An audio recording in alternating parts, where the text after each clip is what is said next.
Friends, we continue this morning in our reading of the Apocryphal Book of Ecclesiasticus, also known as the Book of Sirach, also known as the Wisdom of Ben Sira, the son of Sirach. So let's take a look at the big picture here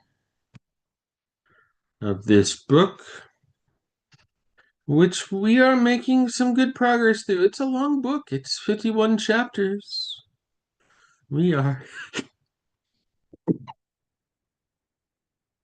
Well, I didn't manage to hit the button. Excuse me. So we are in chapter 38. Yes, chapter 38 this morning, which means we are in this second set of collected teachings, chapters 25 through 43. Dozens more proverbs, as I've said, not every time, but as you can see here, every time we've been in this section. These collected teachings aren't so good if you're a woman or a slave. Women and slaves are, well, inferior.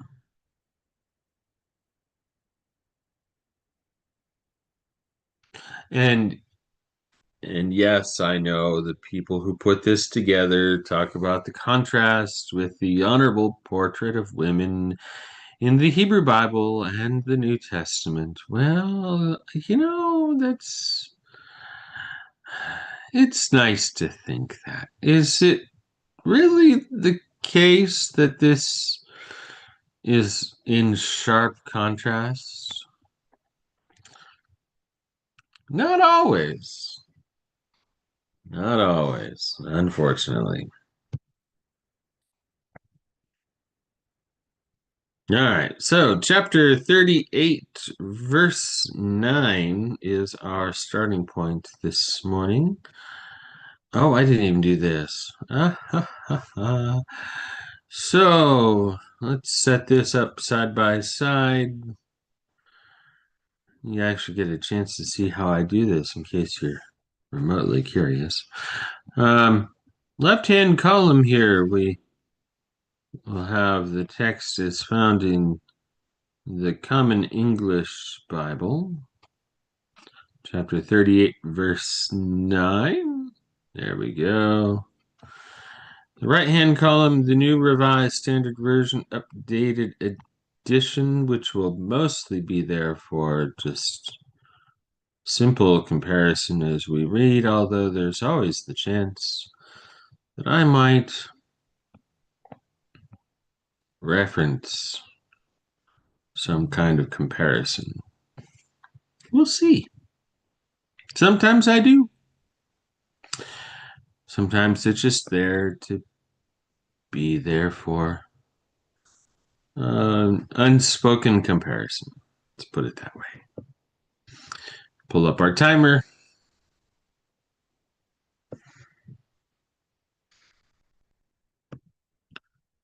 And let's read.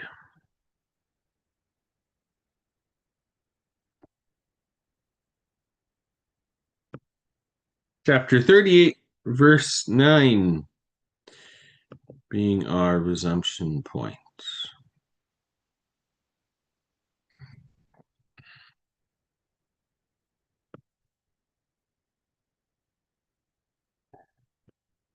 My child, when you are sick, don't look around elsewhere, but pray to the Lord, and he will heal you. Stay far from error. Direct your hands rightly, and cleanse your heart from all sin. Offer a sweet-smelling sacrifice and a memorial of fine flour, and pour an offering of oil, using what you can afford. And give doctors a place, because the Lord created them also. And don't let them leave you, because you indeed need them. There's a time when success is in their hands as well. They will also ask the Lord so that he might grant them rest and healing in order to preserve life. May those who sin against their Creator fall into the hands of a doctor. My child, let your tears flow for the dead, as one who is suffering terribly. Give voice to your sorrow.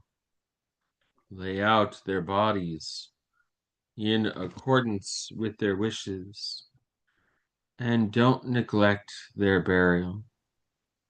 Let your crying be bitter, and express your sorrow fervently, and make your mourning worthy of them. Mourn for one day or two, so that there can be no criticism, and then be comforted from your grief. Too much grief can lead to death, and grief in one's heart will sap one's strength. Grief also lingers in misery, and the life of the poor is a curse upon the heart. Don't give your heart over to grief. Stay away from it, remembering your own end. Don't forget that there's no coming back. You won't do them any good, and you will hurt yourself. Remember their sentence, because it is yours also. Yesterday it was I, and today it's you. When the dead are at rest, put their memory to rest and be comforted for them when their spirit has left. The scribe's wisdom depends on the opportunity for leisure, and whoever lacks busyness will become wise. How will people become wise when they take hold of a plow or pride themselves in how well they handle an ox prod, when they drive cattle and are absorbed with their work, and their conversation is about bulls?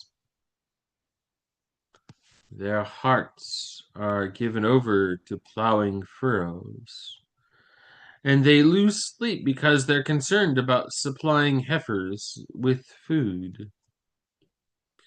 So it is also with every craftsperson and master artisan who carries over the day's work into the night, who carves figures on seals and works diligently to make diverse ornamentations.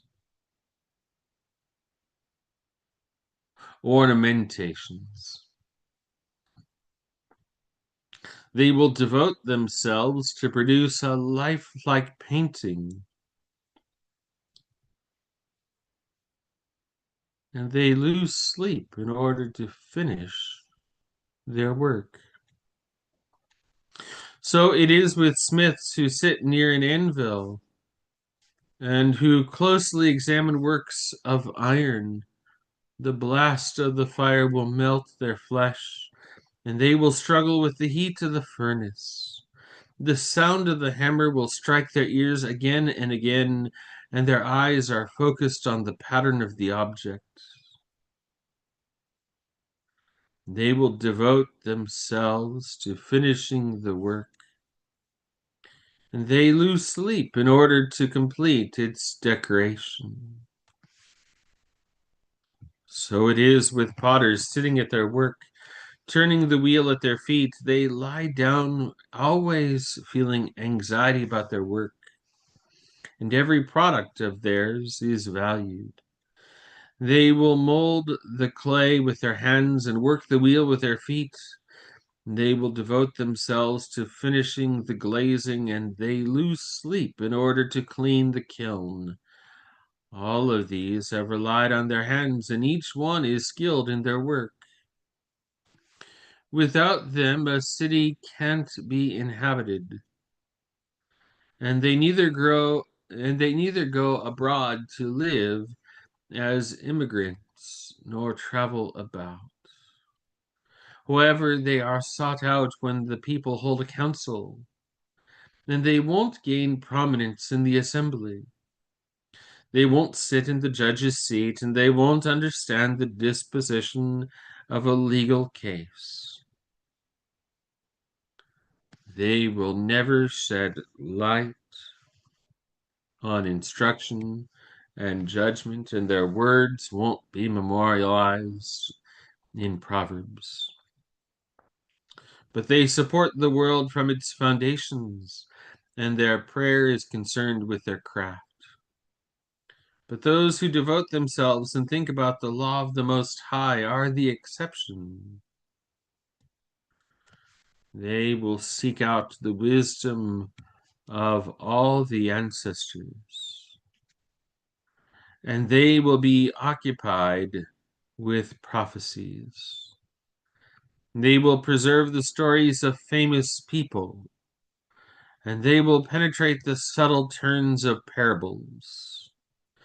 They will seek out the hidden meaning of Proverbs and will live with the puzzles of Proverbs.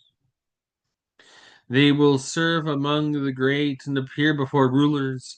They will travel in foreign lands because they will test what's good and what's evil in people.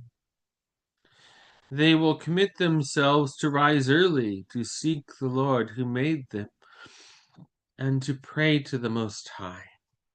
They will open their mouth in prayer and ask forgiveness for their sins. If the great Lord is willing, they will be filled with a spirit of understanding. They will pour forth words of wisdom, and they will give thanks to the Lord in prayer. Their reasoning and knowledge will remain on course, and they will ponder God's mysteries. They will bring to light the learning of their instruction, and they will make the laws of the Lord's covenant their boast. Many will praise their understanding, and it will never be forgotten.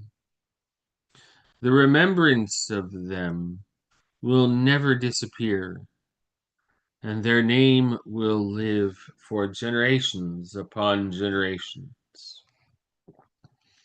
The nations will speak of their wisdom, and the congregation will proclaim their praise. If they live a long time, they will leave behind a name greater than 1,000 names, and if they find rest, it will be enough for them.